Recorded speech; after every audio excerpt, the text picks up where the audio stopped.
Hello नमस्कार। मैं हूं धनसुख पालीवाल। देखो, ज़िंदगी के अंदर है ना, कुछ खबरें, कुछ समाचार ऐसे होते हैं जिनको पढ़ने के बाद मन कहता है कि यार ये खबर ना पढ़ी होती तो बेहतर होता। लेकिन आंखें बंद करने से दृश्य तो ख़त्म नहीं होता ना। तो वही बात है। आज मॉर्निंग के अंदर राजस्थान पत्रिका में ये खबर आई, जयपुर अजमेर मार्ग पर जो हाईवे है वो बन गया बर्निंग हाईवे। एक बर्निंग ट्रेन बहुत टाइम पहले मूवी आई थी, और ये खबर जो है वो क्या है, बर्निंग हाईवे। क्या है माजरा? हुआ ये कि अजमेर से लेकर जयपुर तक जो नेशनल हाईवे है उसके बीच में अलग अलग जगह पे कट लगे हुए हैं। कट का मतलब कि अगर आप यू टर्न लेना चाहते हैं तो उस नेशनल हाईवे से वो यू टर्न आप ले सकते हैं। ठीक है। तो अब यहाँ पर जो है एक कंटेनर और साथ ही साथ में गैस कैरी करने वाला जो IOCL यानी कि आपकी गैस कंपनी का जो टैंकर होता है, वो क्या कर रहा था, वो अजमेर से जयपुर की तरफ जा रहा था। अब वहाँ से उसने क्या किया, एक कट है तो वहाँ से वो यू टर्न है जो ले रहा था। अब जैसे ही वो यू टर्न ले रहा था, दूसरी तरफ से जो है एक दूसरा कंटेनर वहाँ से आ रहा था, और उसका सीधा क्या हुआ, एक तरीके से इतना बहुत ही खतरनाक तरीके से धमाका हुआ कि 2-3 मिनट तक तो वहाँ पे गैस का रिसाव हुआ। और उसके बाद में सडनली अचानक जो है आग का एकदम गुब्बारा फूट पड़ा।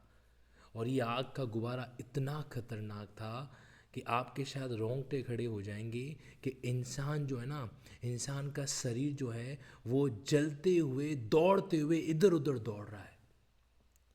मतलब इस हादसे के अंदर जो है, मतलब न जाने कितने 12 लोग जो हैं वो जिंदा जल गए।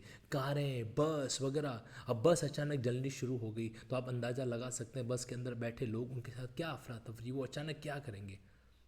धुआं पहला फैला हुआ है तकरीबन 1-2 किलोमीटर तक। पूरा का पूरा हाईवे जो है ना, आप इस फोटो के अंदर आप अंदाज़ा लगा सकते हैं कि पूरा का पूरा हाईवे जो है इस तरीके से इस कन्वर्ट हो गया एक पूरे जलते हुए जंगल की तरह।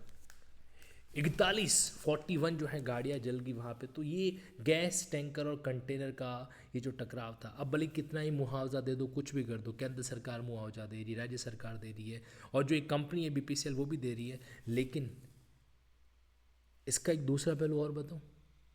SMS अस्पताल में लेके गए जितने भी लोग घायल थे वगैरह थे, तो वहाँ पे अस्पताल के आगे, मुर्दा कोटरी के आगे, जो उनके परिजन हैं, जो उनके रिलेटिव हैं, वो ढूंढ रहे हैं कि उनका घर का सदस्य कहाँ है।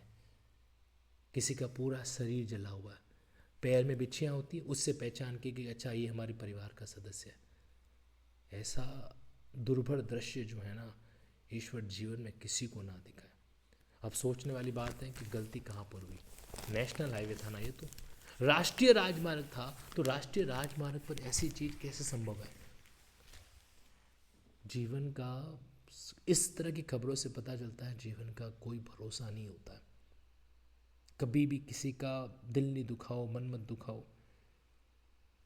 एक शख्स इसमें एक कॉर्नर में एक ना इन्होंने बात बताई, एक शख्स जो है वो आग से झुलसने के बाद दौड़ता हुआ आया, मदद की गुहार लगाने लगा, जिसकी पहचान बाद में जाके राधे श्याम के रूप में हुई।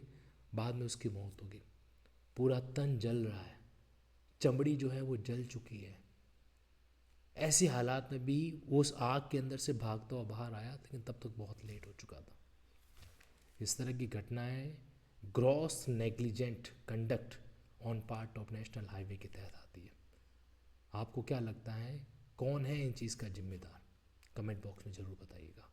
और साथ ही साथ में हमें ये ध्यान रखना है कि कभी भी ऐसी कोई भी घटना हमें आसपास कहीं पर दिख जाए, या ऐसा कोई भी माहौल जहाँ पर आपको लग रहा है कि इस तरह की कोई चीज़ हो सकती है, सचेत रहें।